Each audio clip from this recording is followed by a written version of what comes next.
नमस्कार किसान भाइयों, स्वागत है कृषि मंत्र में। आज हम बात करने वाले हैं टमाटर की जो फसल है, इसमें जो मुख्य बीमारियां लगती है इसके बारे में हम आज विस्तृत चर्चा करेंगे। जैसा कि हमने बहुत सारे वीडियो बनाए हैं टमाटर की फसल में जो बीमारियां आती है, early blight, late blight, bacterial blight, इन सब के बारे में। लेकिन हम आज इसके लक्षण कैसे दिखते हैं, इसको किस तरीके से आप पहचान सकते हैं और इसका क्या मुख्यतः निराकरण आप कर सकते हैं, इस पर चर्चा करेंगे। तो जैसा कि यदि हम टमाटर की फसल में सबसे पहले शुरुआत में देखें तो इसमें एक जो मुख्य समस्या आती है शुरुआत में, वो होता है कि इसमें गलने की समस्या आती है, जैसे आद्र गलन जिसको हम बोलते हैं, डंपिंग अप की समस्या आती है, पौधे आपके यहाँ डंप होने लगते हैं। इसमें यदि इसके लक्षण आप देखेंगे तो ये जैसे ही आप ट्रांसप्लांटिंग करते हैं, इसके 1 से 2 रोज या 4 रोज के अंदर आप जब ऑब्जर्व करते हैं आपके यहाँ पौधे, कुछ पौधे तने के पास से गलने लगता है, उसमें रिंग बन के गलने लगता है, रिंग रोड जैसे सिम्टम दिखते हैं, या फिर पौधा पोषक तत्व लेना बंद कर देता है और वो नष्ट हो जाता है। इस प्रकार के लक्षण होते हैं। तो इस प्रकार की यदि आपके यहाँ कोई समस्या आती है तो इसके निवारण के लिए आप जो बायर क्रॉप साइंस का एलियट है इसका उपयोग कर सकते हैं, या फिर आप जो थायोफिनेट मिथाइल आता है 70% WP, इसका उपयोग कर सकते हैं। इनके बारे में और विस्तृत जानकारी, इनकी जो उपयोग की मात्रा है और किस तरीके से उपयोग करना है, तो इसके लिए आप जो फंगिसाइड की प्लेलिस्ट है उसमें जाके इन वीडियो को देख सकते हैं। अब इसके बाद में जैसे एक और समस्या शुरुआती अवस्था में देखने को मिलती है बहुत जगह पे, जैसे जहां पे बहुत जगह क्या होता है कि आप मल्चिंग में, जैसे टमाटर आपने ट्रांसप्लांटिंग किया, इसके बाद में जैसे ही आपके यहाँ पौधा आपने ट्रांसप्लांट किया उसके आसपास जो गैप रह जाती है, उस गैप में आप जब मिट्टी डाल देते हैं तो कुछ जगह पे बैक्टीरियल जो विल्ट है उसके लक्षण दिखाई देते हैं। उसमें पौधे अचानक से कहीं पे इक्का दुक्का, जैसे कुछ पौधे छोड़ के फिर वापस एक लाइन में 2 से 3 पौधे आपको जैसे नष्ट होते हुए दिखाई देते हैं। उसका तने के आसपास सफेद फंगस जमा हो जाता है और वो मरने लगते हैं। तो इस प्रकार के जो लक्षण आते हैं बैक्टीरियल विल्ट के होते हैं। तो ये जो बैक्टीरियल विल्ट है, इसके निवारण के लिए आपको बैक्टीरिसाइड का उपयोग करना है फंगिसाइड के साथ में। जैसे आप या तो एक जो कोनिका एक धनुका का जो प्रोडक्ट आता है जिसमें कॉपर ऑक्सीक्लोराइड और आपका जो कासुगामाइसिन है, इसका कॉम्बिनेशन आता है, तो ये भी काम कर सकता है। या फिर अलग से आप कॉपर ऑक्सीक्लोराइड के साथ में आपका जो है कासुगामाइसिन अलग से ले सकते हैं, या फिर आप स्ट्रेप्टोसाइक्लिन के साथ में आपका जो हेक्साकोनाजोल है ये ले सकते हैं, और अन्य बहुत सारे उत्पाद है जिनका आप उपयोग इसके नियंत्रण के लिए कर सकते हैं। लेकिन एक बैक्टीरिसाइड लेना अनिवार्य है। और इन दोनों बीमारियों का, जैसे अभी जो हमने शुरुआत में जो दोनों बीमारियां बताई है, इसका निराकरण करने के लिए आपको जो भी चीज उपयोग करना है, या तो ड्रिप के माध्यम से करना है या फिर ड्रेंचिंग के माध्यम से करना है।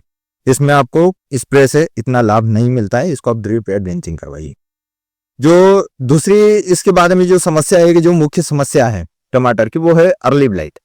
अब अर्ली ब्लाइट के लक्षण आपको यदि हम बताएं तो इसमें क्या होता है कि शुरुआत में नीचे के पत्तों से ये शुरुआत होती है इसकी, और इसमें हल्के से भूरे से रंग के धब्बे, भूरे से पीले रंग के धब्बे आपको पत्ती के बीच से स्टार्ट होते हैं, मध्य पार्ट से चालू होते हैं, जहां सिरा रहती है मध्य की, वहां से पत्ती में चालू होते हैं और ये बाहर की तरफ फैलते जाते हैं। इस तरीके से गोल गोल धब्बे आपको दिखाई देते हैं। इसको यदि आप इस तरीके से, यदि आपके यहाँ लक्षण दिखाई दे रहे हैं, तो ये अर्ली ब्लाइट है।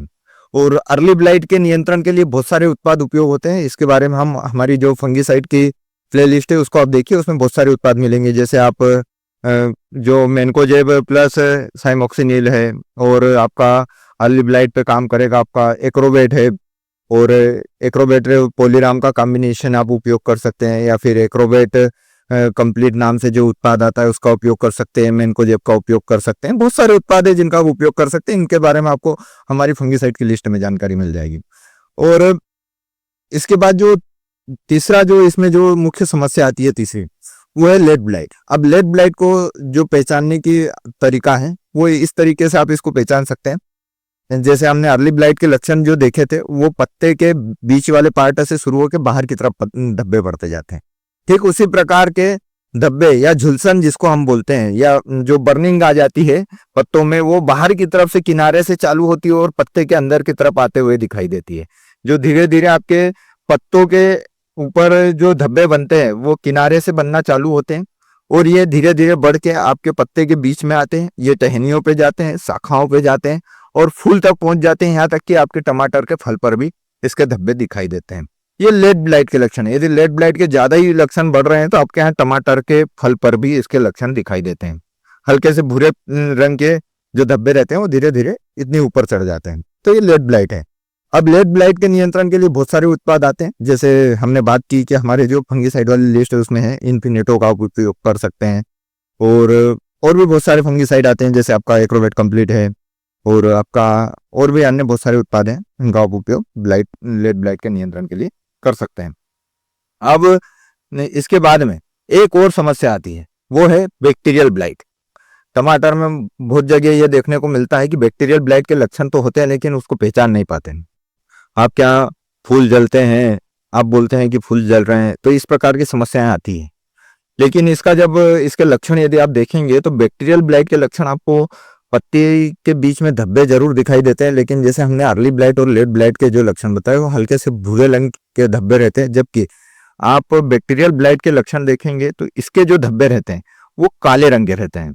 आपको बिल्कुल ब्लैक, जो बिल्कुल डार्क ब्लैक रंग के जो धब्बे दिखाई देंगे पत्तियों के बीचों बीच, और जो जाके आपके फलों पर भी कहीं कहीं पर आपको देखने को मिल सकते हैं, आपकी टहनियों पर देखने को मिल सकते हैं, बहुत ही गहरे रंग के काले रंग के धब्बे दिखाई देते हैं। ये बैक्टीरियल ब्लाइट के लक्षण है। और बैक्टीरियल ब्लाइट आपके यहाँ जब भी आती है तो आपको फंगिसाइड के साथ में आपको एक बैक्टीरियासाइड का उपयोग करना अनिवार्य है। जैसे आप या तो कॉपर हाइड्रोक्साइड जो आपका कोसाइड 2000 कोटेवा का आता है, इसके साथ में आप कासुगामाइसिन ले लीजिए, या फिर आप जो आपका अर्ली ब्लाइट या लेट ब्लाइट के लिए जो भी उत्पाद उपयोग कर रहे हैं, जैसे आप कर्जेट एमेट ले रहे हैं, उसके साथ में आप कोई सा भी बैक्टीरियासाइड लीजिए, जैसे आपका या तो उपयोग कीजिए स्ट्रेप्टोसाइक्लिन, प्लांटोमाइसिन या बायोमाइसिन, वेलिडामाइसिन। इस तरीके से बहुत सारे एंटीबैक्टीरियल उत्पाद है, एंटीबैक्टीरियल इफेक्ट डालते हैं। इसका उपयोग अपन फंगिसाइड के साथ कीजिए, ये बैक्टीरियल ब्लाइट को पूरी तरह से नियंत्रित करेगा।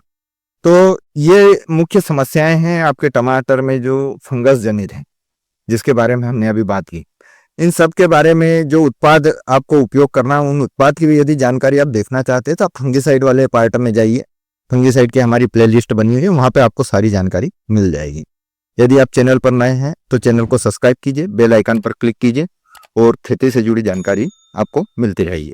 और यदि आपकी फसल में किसी प्रकार से कोई समस्या आ रही है और आपको उसका समाधान चाहिए तो आप व्हाट्सएप ग्रुप से जुड़िए, और आपकी जो समस्या हमें भेजिए, हम उसका उचित समाधान आपको देने की कोशिश करेंगे। धन्यवाद।